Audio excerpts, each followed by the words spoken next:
आज हम कक्षा 10 के लिए पहला लेसन इतिहास का है, जिसका नाम है स्वर्णिम भारत प्रारंभ से 1206 ईस्वी तक। तो इसको स्वर्णिम भारत क्यों कहा जाता था? स्वर्णिम भारत इसलिए कहा जाता था कि जो प्रारंभिक समय है, जो सभ्यताएं थी हमारी, जैसे सिंधु सरस्वती सभ्यता,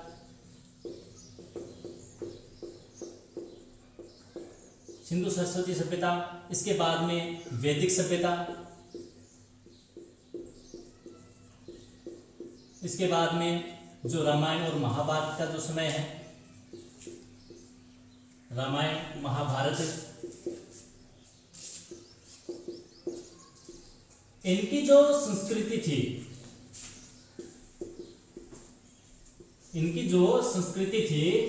वो संस्कृति का समय भारत का स्वर्णिम काल कहलाता है।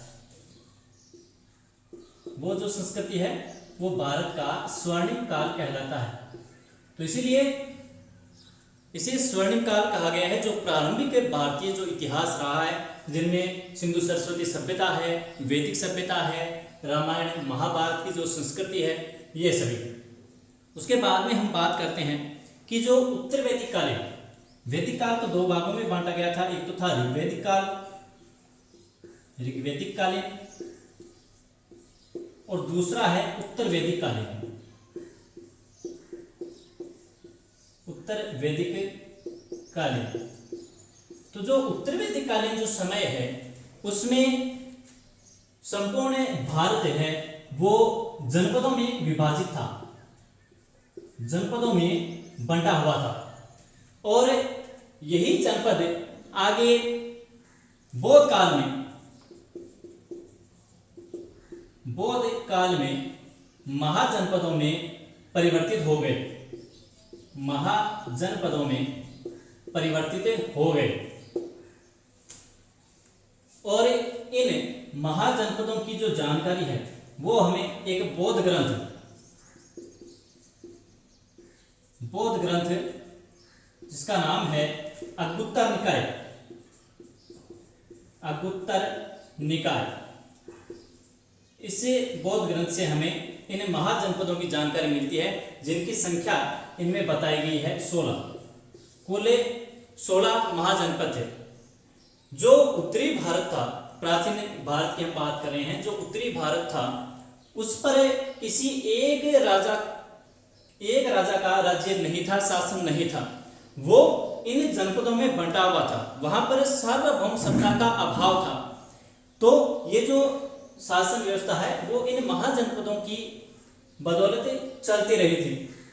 अब हम बात करते हैं कि महाजनपद जो 16 थे वो कौन कौन से थे। चलिए अब 16 महाजनपदों के बारे में बात करते हैं।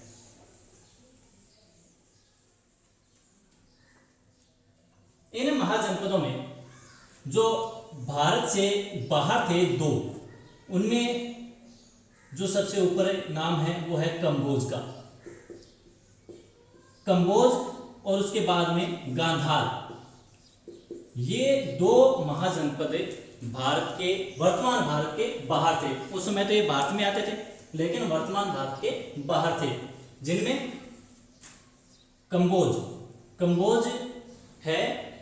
उसकी जो राजधानी थी, कंबोज की जो राजधानी थी वो थी हाटक। कंबोज की राजधानी थी हाटक। कम्बोज हटा दिया, हाटक ध्यान में रखना, कम्बोज हटा दिया, हाटक।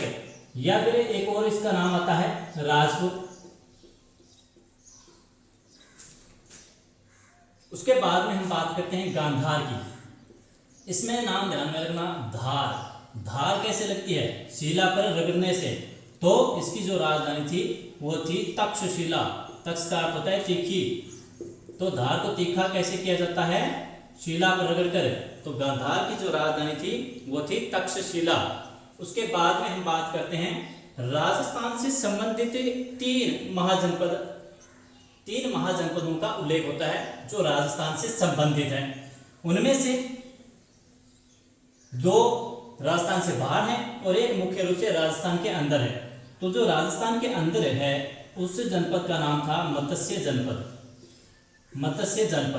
और मत्स्य जनपद की राजधानी विराटनगर थी। उसके बाद में हम बात करते हैं कि और कौन कौन से क्षेत्र थे। तो और एक जनपद था कुरु जनपद, और कुरु जनपद महाभारतकालीन क्षेत्र था।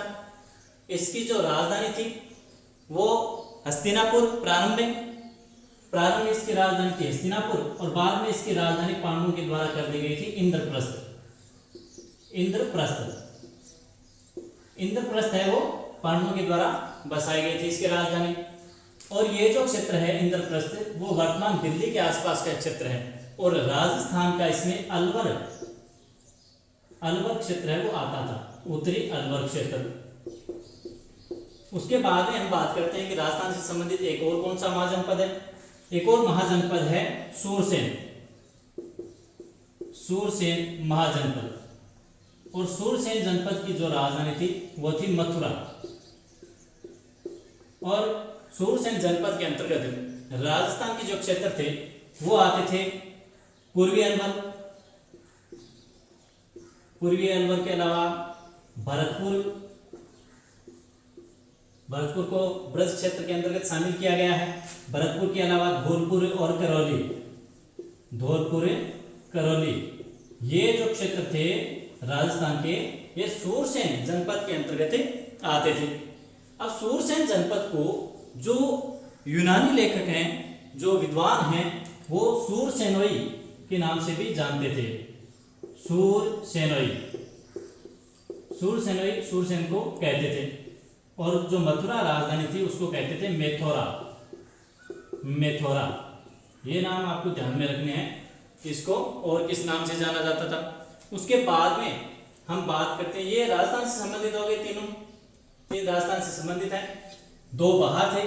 अब दक्षिणी भारत में एकमात्र जनपद था जिसका नाम था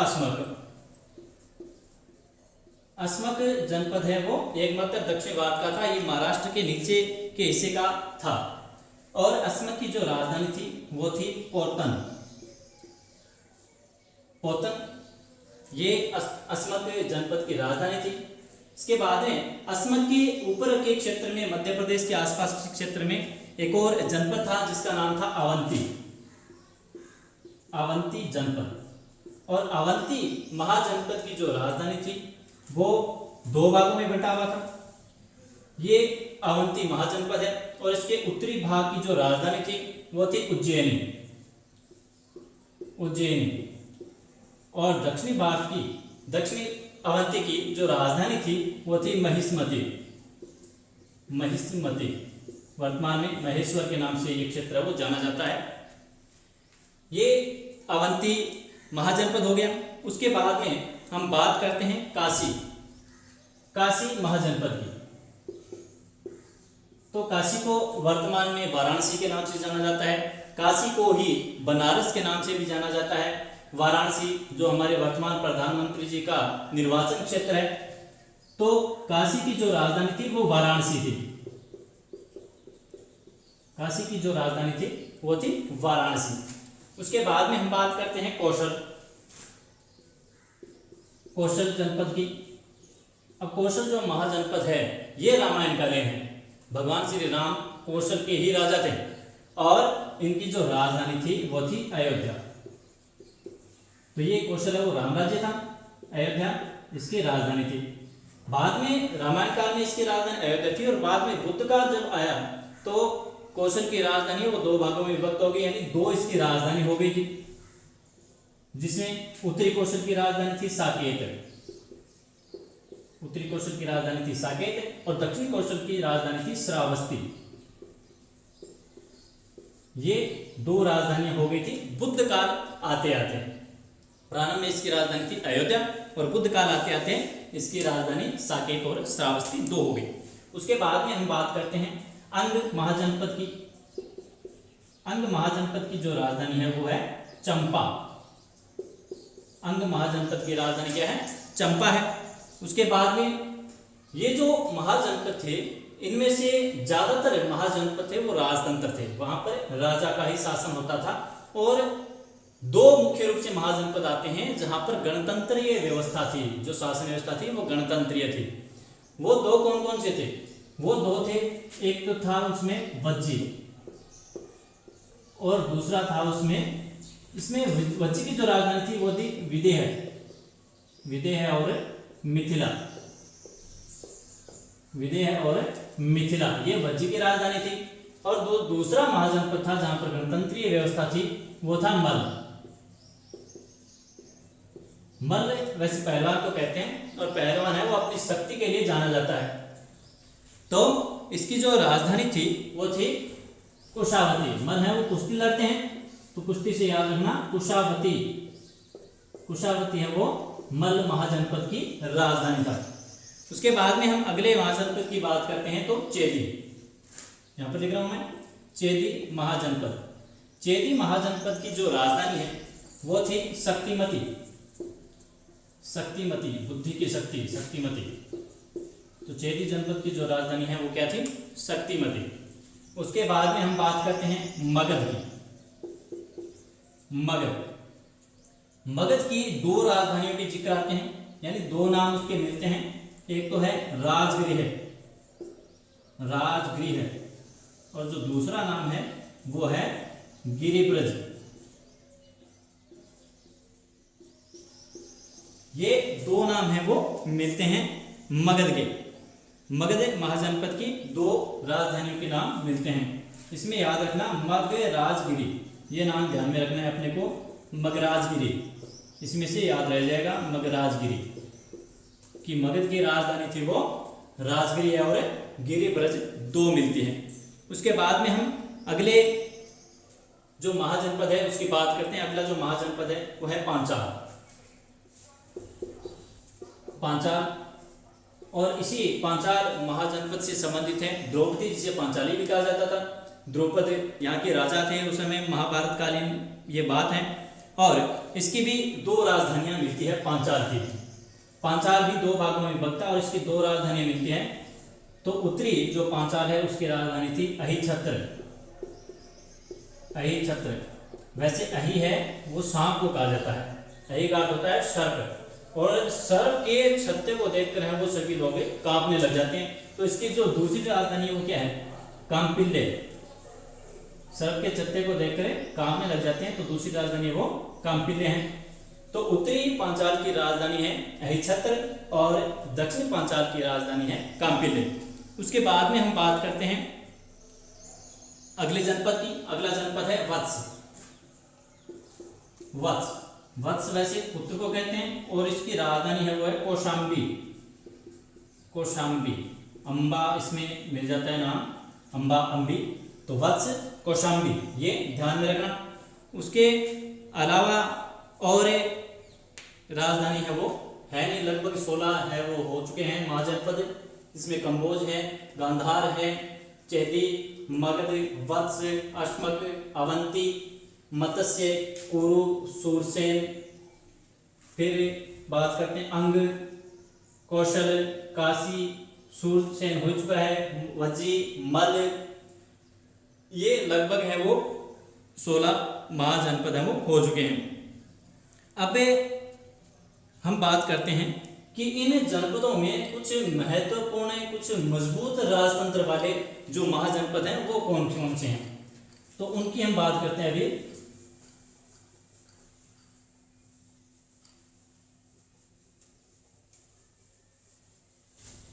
इनमें से कुछ जो महाजनपद थे वो अपने मजबूत राजतंत्र के लिए, अपने शक्तिशाली राजतंत्र के लिए जाने जाते थे, जिनमें से कौशल है, भगवान श्री राम का राज्य कौशल। उसके अलावा मगध, चंद्रगुप्त मौर्य के इसमें ज्यादा शक्तिशाली राज्य था मगध। उसके बाद में अवंती, वत्स व अवंती, ये जो चार मुख्य जो महाजनपद हैं ये शक्तिशाली राजतंत्र थे, शक्तिशाली राजतंत्र थे। अभी हमने बात कर ली है महाजनपदों की जो उत्तरी भारत में फैले हुए थे। इनमें से दक्षिणी भारत की हमने बात नहीं की है। उत्तरी भारत है, उस सार्वभौम सत्ता का वहां पर अभाव था और अलग अलग राज्यों में विभक्त था, जिन्हें महाजनपदों के नाम से जाना जाता है। और कुल 16 महाजनपद थे, जिसका हमने अध्ययन कर दिया है, जितना हमारी पुस्तक में हमें मिलता है। उसके बाद में हम बात करते हैं राजस्थान के महाजनपदों की।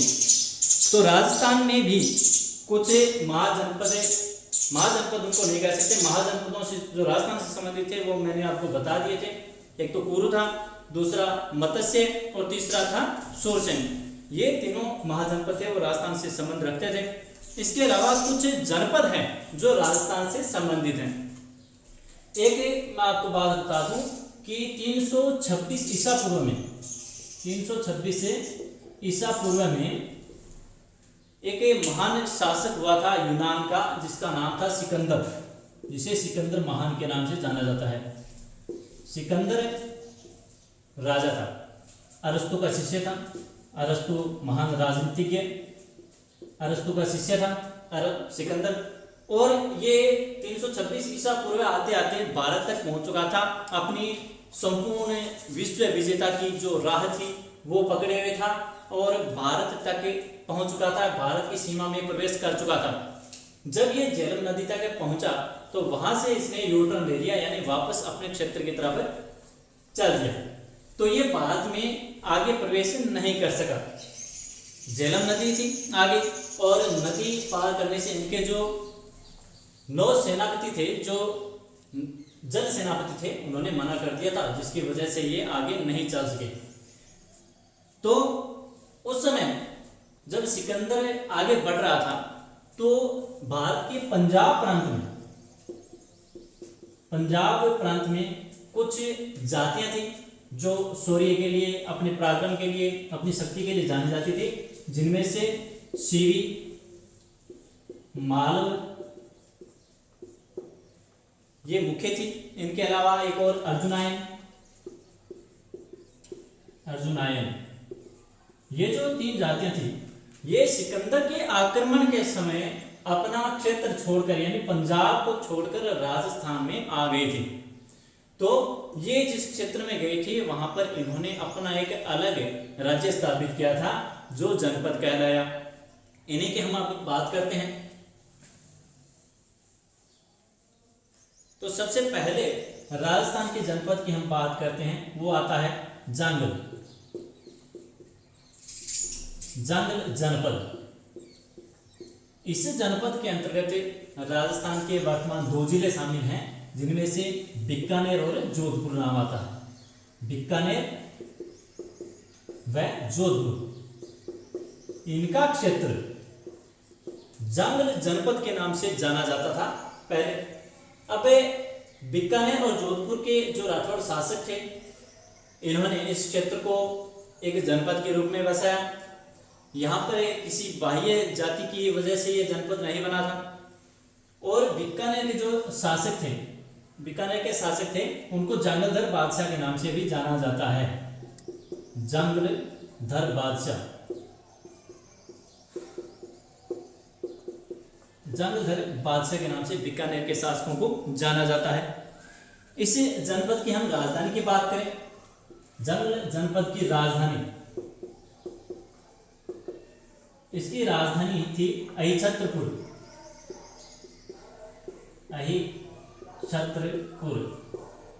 ये वो अहिछत्र नहीं है, ये अहिछत्रपुर है। अहिछत्रपुर है वो राजस्थान के अंदर ही क्षेत्र था, जिसको वर्तमान में हम नागौर के नाम से जानते हैं। नागौर, तो वर्तमान नागौर को उस समय अहिछत्रपुर कहा जाता था, और ये जांगल जनपद की राजधानी था।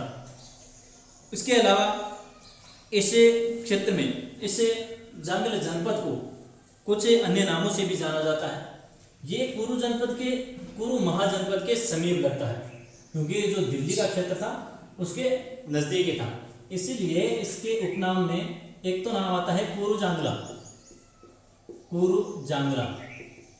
और दूसरा जो नाम है वो था माद्रे जांगला। ये कुरु जनपद के उपनाम थे दोनों। उसके अलावा हम बात करें तो बीकानेर का जो राज चिन्ह है बीकानेर के राज चिन्ह में बीकानेर के राज चिन्ह में जय जांगलधर बादशाह, ये अंकित है। जय जांगलधर बादशाह, जय जांगलधर बादशाह, ये इनके राज चिन्ह में, बीकानेर के राज चिन्ह में लिखा हुआ है। इतनी जानकारी हमें जांगल जनपद की हमारी पुस्तक में मिलती है। इसके बाद में जो अगला जनपद है वो है मत्स्य जनपद। मत्स्य जनपद के बारे में हम वैसे पढ़ चुके हैं। मत्स्य जनपद, मत्स्य जनपद एकमात्र ऐसा जनपद था जो पूर्ण रूप से राजस्थान के अंतर ही आता था।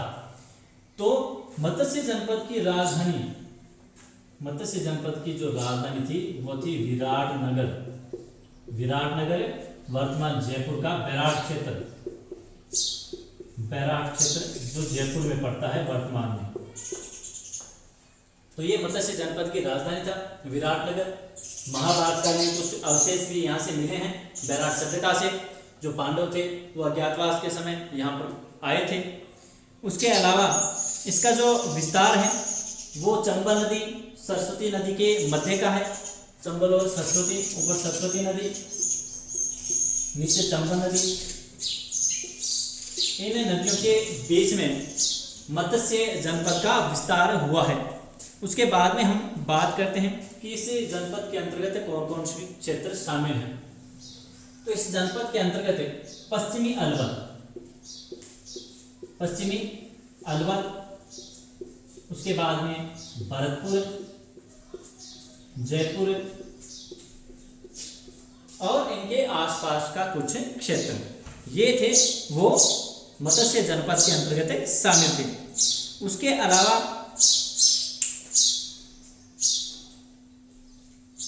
महाभारत कालीन एक वाक्य हुआ है जिसमें एक राजा था जिसका नाम था सहाज। सहाज एक राजा था, ये महाभारत कालीन वाक्य है एक। उसमें लिखा गया है कि सहाज नामक के एक राजा ने मत्स्य जनपद और चेती जनपद को एक कर दिया था, इनको आपस में मिला दिया था।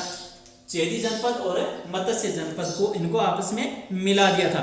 इन दोनों पर शासन किया था, इन दोनों पर संयुक्त रूप से शासन किया था सहाज नामक के राजा ने। तो ये जानकारी हमें मत्स्य जनपद की मिलती है। उसके अलावा हम बात करें अगले जनपद की, तो अगला जनपद सूरसेन, उसकी भी हम बात कर चुके हैं। सूरसेन जनपद के बारे में, सूरसेन जनपद की राजधानी आपको पता ही है मथुरा, ब्रज क्षेत्र।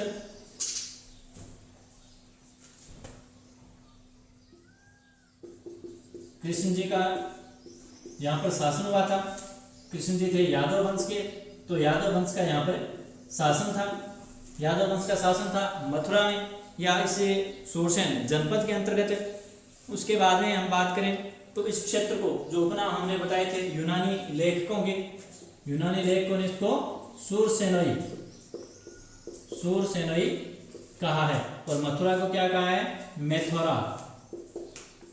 ये नाम याद रखने हैं कि सूरसेन जनपद को यूनानी लेखकों ने किस नाम से पुकारा है या फिर मथुरा को किस नाम से पुकारा है, क्योंकि एक छोटा क्वेश्चन भी इसके अंतर्गत आने वाला है। तो महाभारत कालीन यहाँ पर कुछ अवशेष इस प्रकार से भी हैं कि कृष्ण जी का यहाँ पर शासन था या उनके वंश का यहाँ पर शासन था, और सूरसेन जनपद में यदुवंश का या यादव वंश का शासन था। ये महाजनपद कालीन कुछ बातें हैं। अब इसमें हम जिलों की बात करें तो जिलों की हम बात पहले भी कर चुके हैं। भरतपुर है, पूर्वी अलवर है, इसके अलावा धौलपुर और करौली, ये इस महाजनपद के अंतर्गत, इस जनपद के अंतर्गत शामिल क्षेत्र थे। अब हम अगले जनपद की बात करते हैं।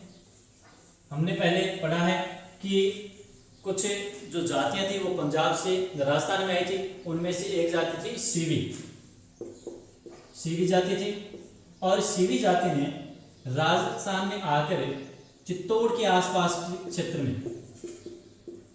चित्तौड़ के आसपास के क्षेत्र में अपना शासन है वो स्थापित किया। यहाँ पर एक जनपद स्थापित किया था, सीवी जनपद, जिसकी राजधानी राजस्थान के अंदर की हम बात कर रहे हैं, जिसकी राजधानी नगरी, जिसकी राजधानी क्या थी? नगरी। वैसे सीवी जनपद है वो भी दो भागों में बंटा हुआ था। सिकंदर के आने से पहले, सिकंदर के भारत आक्रमण से पहले जो सीवी जनपद था वो पंजाब में ही था, और पंजाब का क्षेत्र उस समय पाकिस्तान वाला पंजाब और भारत वाला पंजाब है वो सम्मिलित रूप से था, एक ही था। तो जो सीवी जनपद था उसकी राजधानी पहले क्या थी? पहले थी शिवपुर। शिवपुर थी सिकंदर के आक्रमण से पहले। तो शिवपुर है वो वर्तमान में पाकिस्तान के अंतर्गत आता है, पाकिस्तान के अंतर्गत आता है। और सीवी जनपद जब हम बात कर रहे हैं कि ये राजस्थान में ये जाति आ गई थी सिकंदर के आक्रमण के बाद में, तो यहाँ पर इन्होंने अपना शासन है वो स्थापित किया था चित्तौड़ के आसपास और नगरी को अपनी राजधानी बनाया था। और इस जनपद में कुछ ज्यादा कुछ है नहीं, ये राजस्थान के जनपद है वो इतने ही थे लगभग। उसके बाद में हम बात करते हैं अगले शासन की, अगले वंश की जिसका शासन होता है भारत पर, वो है मौर्य वंश। मगध का महान शासक, महान शासन वंश, महान राजवंश, मगध को पूरे भारत में फैलाने वाला या पूरे भारत में एक छत्र शासन करने वाला चक्रवर्ती सम्राट है। हम बात करेंगे चंद्रगुप्त मौर्य की, उसके बाद में बिंदुसार की और उसके बाद में अशोक की। लेकिन उससे पहले मैं आपको कुछ बता दूं कि जो मगध है उसके इसी राज्य के अंतर्गत सबसे पहले जो वंश आता है वो आता है हर्यक वंश। हर्यक वंश, हर्यक वंश का कोई जिक्र है नहीं हमारी किताब में। उसके बाद में हर्यक वंश के जस्ट बाद में जो वंश आता है वो आता है शिशुनाग वंश। शिशुनाग वंश, शिशुनाग वंश के बाद में जिक्र आता है नंद वंश का, नंद वंश। और नंद वंश का जो अंतिम शासक था वो था घनानंद, एक अत्याचारी शासक था। घनानंद एक अत्याचारी शासक था, और इसको हटाने के लिए या इसको खत्म करने के लिए चाणक्य ने चंद्रगुप्त मौर्य की तलाश की, और चंद्रगुप्त मौर्य ने घनानंद को परास्त करके वहां पर अपना शासन या फिर मौर्य वंश का शासन है वो स्थापित किया चंद्रगुप्त मौर्य ने चाणक्य की सहायता से। और चाणक्य ही इनके गुरु थे, राजनीति के गुरु, इनको शिक्षा दीक्षा देने वाले। उसके बाद में हम बात करते हैं कि सबसे पहले चंद्रगुप्त मौर्य की।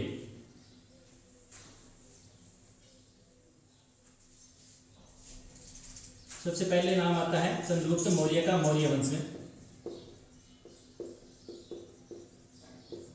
चंद्रगुप्त मौर्य का जो शासनकाल है वो लगभग 325 ईसा पूर्व से 325 ईसा पूर्व से 298 ईसा पूर्व तक, 298 ईसा पूर्व तक मगध में मौर्य वंश की स्थापना की। मौर्य वंश को पूरे उत्तरी भारत में फैलाया, एक छत्र शासन किया, सार्वभौम सत्ता स्थापित की थी इन्होंने अपने गुरु की सहायता से। और मात्र 25 वर्ष की आयु में ये मगध के शासक बने थे। 25 वर्ष की आयु में, 25 वर्ष की आयु में इन्होंने घनानंद को मार दिया और उसके बाद में मगध पर शासन किया था। उसके बाद में हम बात कर रहे थे कि इन्होंने पूरे भारत पर एक छत्र शासन किया था। तो अखिल भारत पर या संपूर्ण भारत पर शासन करने वाले, अखिल भारत पर शासन करने वाले जो पहले शासक थे, क्योंकि इससे पहले तो हमने बात किया की थी महाजनपदों की, और महाजनपद थे वो अलग अलग बटे हुए थे, उसमें कोई सार्वभौम सत्ता स्थापित नहीं थी। तो सबसे पहले सार्वभौम सत्ता स्थापित करने का जो श्रेय दिया जाता है वो चंद्रगुप्त मौर्य को दिया जाता है, अखिल भारत पर शासन करने वाला शासक। तो पहला जो शासक है वो नाम आता है चंद्रगुप्त मौर्य का। उसके बाद में हम बात कर रहे हैं कि चंद्रगुप्त मौर्य के राजा बनने से पहले ही सिकंदर है वो वापस से लौट चुका था। जो मकदूनिया यूनान के जो शासक था चंद्रगुप्त के समय, चंद्रगुप्त के राजा बनने के समय से पहले ही वापस जा चुका था सिकंदर। तो उसके बाद में यूनान का जो अगला शासक था वो था सिल्यूकस निकेटर। सिल्यूकस निकेटर अगला है वो शासक बना था, और सिल्यूकस निकेटर को चंद्रगुप्त मौर्य ने युद्ध में हराया था। जिसकी वजह से बाद में सेल्यूकस निकेटर ने चंद्रगुप्त मौर्य के साथ संधि कर ली थी। और इस संधि के दौरान सेल्यूकस निकेटर ने अपनी पुत्री का विवाह किया था चंद्रगुप्त के साथ, पुत्री का विवाह जिसका नाम हेलेना मिलता है। चंद्रगुप्त मौर्य के साथ इसका विवाह किया था। और इस संधि के दौरान चंद्रगुप्त मौर्य ने सेल्यूकस निकेटर को 500 हाथी दिए थे, 500 हाथी दिए थे, जिनके बदले में अफगानिस्तान, पाकिस्तान, गांधार के आसपास का जो क्षेत्र है वो सेल्यूकस निकेटर ने चंद्रगुप्त मौर्य को दे दिया था। जिसके बाद में चंद्रगुप्त मौर्य के जो राज्य की जो सीमाएं हैं वो भारत से बाहर तक फैल चुके थे। उसके बाद में हम बात करते हैं कि इनके जो क्षेत्र थे, इनके जो क्षेत्र हैं कि अफगानिस्तान, गांधार, बलूचिस्तान, पंजाब और इसके आसपास का गंगा यमुना का दोआब क्षेत्र, काफी बड़ा शासन जो तंत्र है वो स्थापित किया था चंद्रगुप्त मौर्य ने। काफी बड़ा राज्य है वो स्थापित किया था। और चंद्रगुप्त मौर्य का दक्षिणी भारत में भी शासन रहा है। इसके बारे में हमें 2 ग्रंथों से जानकारी मिलती है, दोनों ही तमिल ग्रंथ हैं। तमिल ग्रंथों से जानकारी मिलती है। तमिल ग्रंथों में एरानूरू,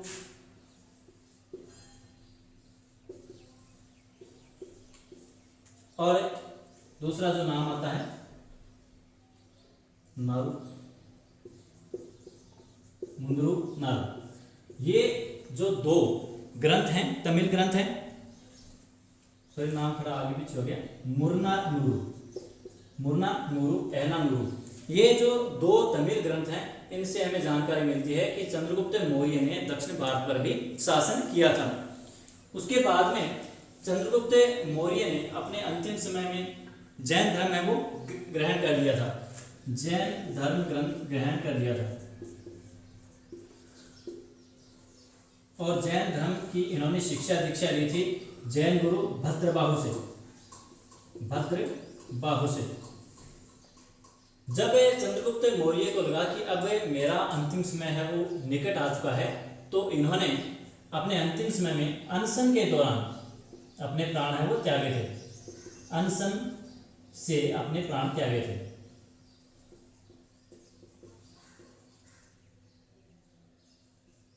अनशन से अपने प्राण त्यागे थे। ये जैन धर्म की एक प्राचीन प्रथा थी, जिसमें जो भी जैन धर्म के अनुयायी थे उनको अगर पता चले कि अब हमारा अंतिम समय नजदीक है तो अनशन के दौरान है वो अपने प्राण है वो त्याग दिए जाते हैं। उसके बाद में हम अगले शासक की बात करते हैं। वैसे इसकी जो जगह थी जहाँ पर इन्होंने प्राण त्यागे थे वो वर्तमान कर्नाटक के प्राचीन मैसूर का क्षेत्र था, श्रवणबेलगोला।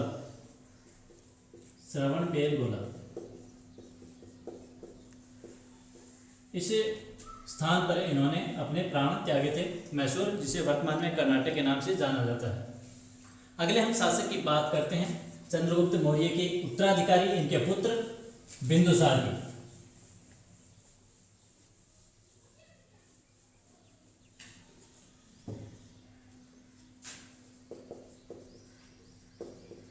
बिंदुसार ये भी अपने पिता की तरह एक महान शासक हुए थे, जिनका शासनकाल 298 से लगभग 277 है ईसा पूर्व। इनके शासनकाल में कुछ 2-3 के हमें नाम ध्यान में रखने हैं, जो यूनानी लेखकों ने अपने राजदूत यहाँ पर भेजे थे। एक राजदूत जो चंद्रगुप्त मौर्य के भी दरबार में आया था, जिसे सेल्यूकस निकेटर ने भेजा था, जिसका नाम मैगस्थनीज था। मैगस्थनीज जिसने चंद्रगुप्त मौर्य के दरबार में अपनी यात्रा वृत्तांत के समय की जो घटनाएं थी वो लिखी थी अपनी कृति, अपनी रचना में, जिसका नाम था इंडिका। तो ये भी ध्यान में रखना कि मैगस्थनीज वो चंद्रगुप्त मौर्य के दरबार में या फिर शासनकाल में आया था। या ऐसे जो भेजने वाला था वो था सेल्यूकस निकेटर। हम बात कर रहे हैं बिंदुसार की। तो बिंदुसार ने भी अपने शासन का विस्तार किया था। यह भी साम्राज्यवादी नीति का शासक था। तो इसके जो कुछ हैं वो उपनाम भी मिलते हैं। तो पुराणों में इसका एक उपनाम मिलता है जिसे भद्रसार कहा गया है। पुराणों में उपनाम है भद्रसार। और यूनानी लेखकों ने पहले जैन ग्रंथों की बात करते हैं, ये तो पुराणों में कहा गया है।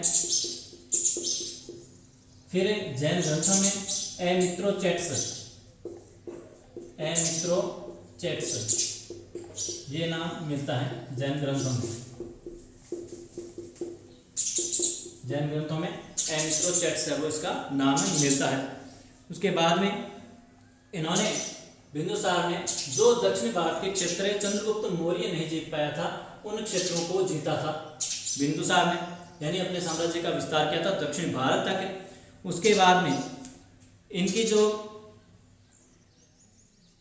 राजधानी एक और थी जो थी पश्चिमी भारत में, जिसे तक्षशिला कहा जाता है। पहले ये गांधार महाजनपद की राजधानी थी तक्षशिला। तक्षशिला में 2 बार विद्रोह हुए थे और इन विद्रोह को शांत करने के लिए बिंदुसार ने पहले तो अपने पुत्र अशोक को भेजा, जो पहला विद्रोह था उसको शांत करने के लिए, और जो दूसरा विद्रोह था उसको शांत करने के लिए अपने दूसरे पुत्र सुसीम को भेजा था।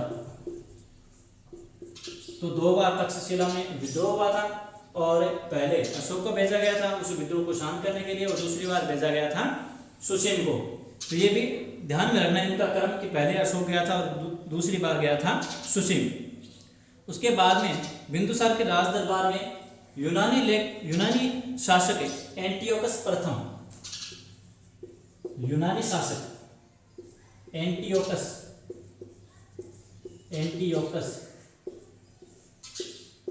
प्रथम, इसने एक दरबारी विद्वान भेजा था, एक मैक्सिमीज की तरह ही, जो जिसका नाम था डायमेकस। इसे दरबारी विद्वान को यूनानी लेखक एंटियोकस प्रथम ने भेजा था बिंदुसार के दरबार में, जिसका नाम था डायमेकस। उसके बाद में एक और राजा था मिस्र नरेश, या मिस्र का राजा मिस्र नरेश, जिसका नाम था फिलाडेल्फस।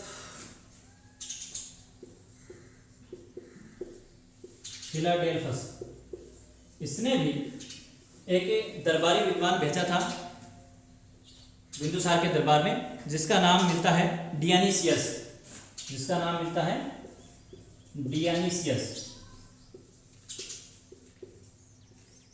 तो इन दोनों दरबारियों के नाम भी ध्यान में रखने हैं, जो विदेशी या फिर यूनान की तरफ से राजाओं ने भेजे थे। एंटियोकस प्रथम ने डायमेकस को भेजा था और मिस्र के राजा फिलाडेल्फस ने डियानिसियस को भेजा था। इन दोनों के नाम भी हमें ध्यान में रखने हैं। एक और बता दूं कि जो बिंदुसार था वो आजीवक संप्रदाय को ग्रहण किए हुए था, आजीवक संप्रदाय को मानता था या आजीवक संप्रदाय का अनुयायी था। ये बिंदुसार तक के बारे में हमने आज पढ़ लिया है। बाकी अशोक के बारे में काफ़ी विस्तृत जानकारी है, तो वो हम अगले वीडियो में पढ़ेंगे। तब तक के लिए आप घर पर रहें, पढ़ते रहें, सुरक्षित रहें। धन्यवाद।